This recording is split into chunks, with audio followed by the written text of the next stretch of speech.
नमस्कार दोस्तों, मैं सुनील कुमार सेन आपके लिए लेकर आया हूँ शिक्षा में समस्या एवं जेंडर मुद्दे विषय, जिसका विषय कोड है 903 के ऑब्जेक्टिव प्रश्न और संपूर्ण हल। सही विकल्प में पहला प्रश्न है वंचित बालकों की समस्या है, तो इसमें उपयुक्त सभी। दूसरा है अधिगम अक्षमता वाले बालकों की विशेषता अवधान समस्या।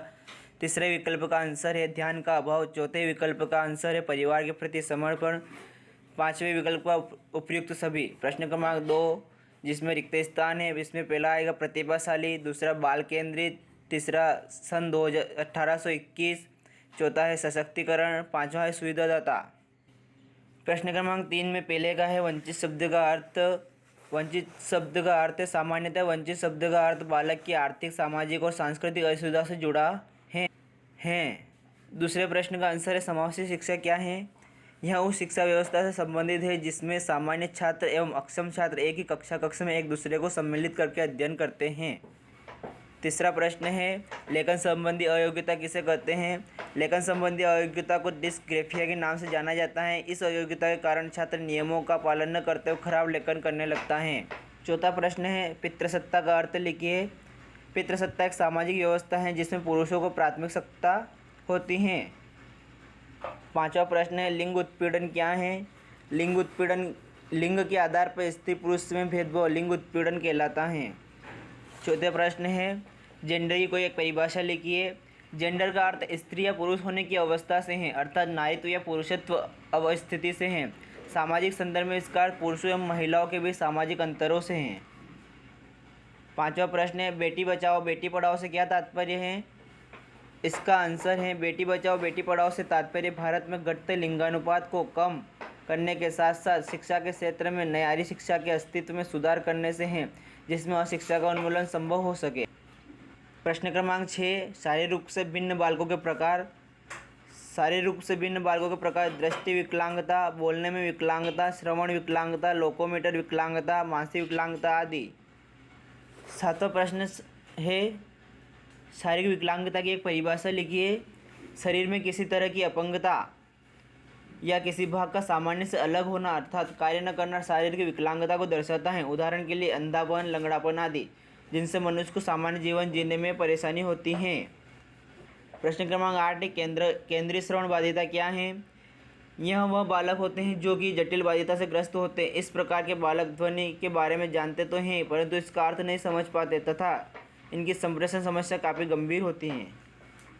प्रश्न क्रमांक 9 है नारीत्व से आप क्या समझते हैं।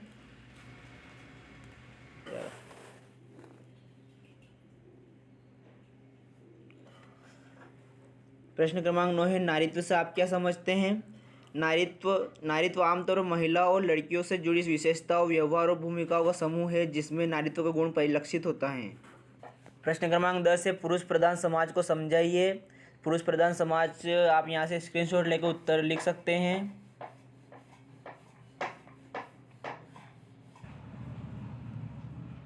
प्रश्न क्रमांक 11 है विभिन्न श्रमिकों के बालकों की समस्या बताइए। यहाँ से स्क्रीनशॉट ले लें आप, जिससे उत्तर लिखने में आसानी हो।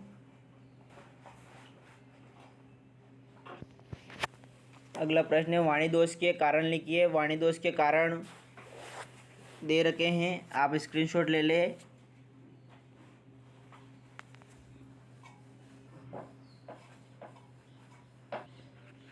प्रश्न क्रमांक 13 में अथवा वाला है लिंग उत्पीड़न के उग्र नारीवाद सिद्धांत को समझाइए।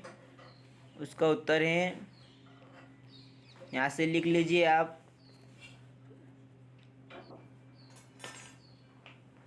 प्रश्न क्रमांक 14 है प्रश्न पठन अयोग्यता के कारणों का वर्णन कीजिए।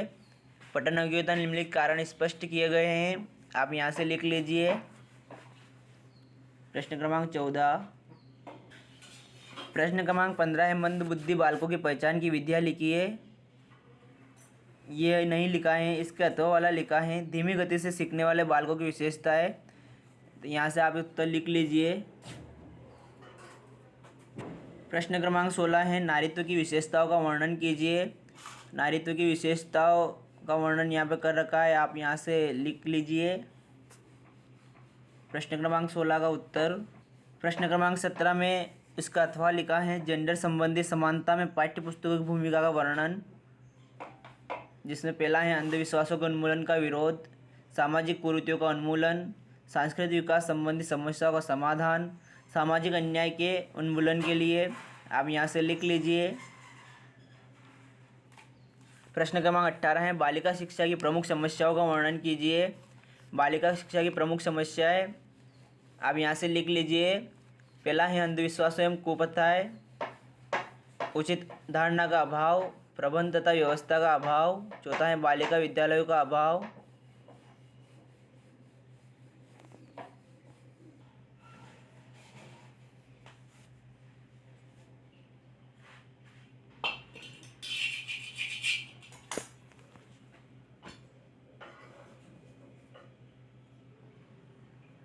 आप यहाँ से लिख सकते हैं, स्क्रीनशॉट भी ले सकते हैं।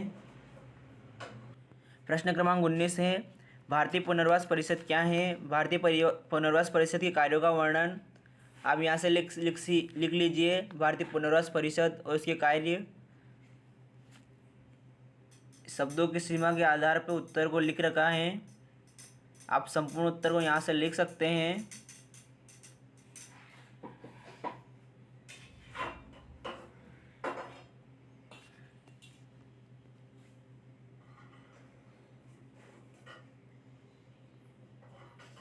आधा उत्तर यहाँ इस पहले 16वें पेज पे, फिर 17वें पेज पे।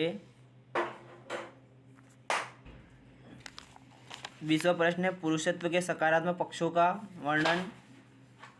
तो आप यहाँ से लिख लीजिए पुरुषत्व के सकारात्मक पक्ष।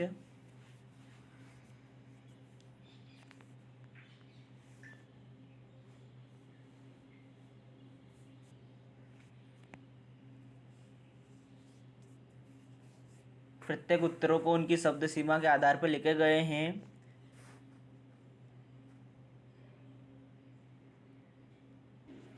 दोस्तों चैनल को लाइक और सब्सक्राइबर करें,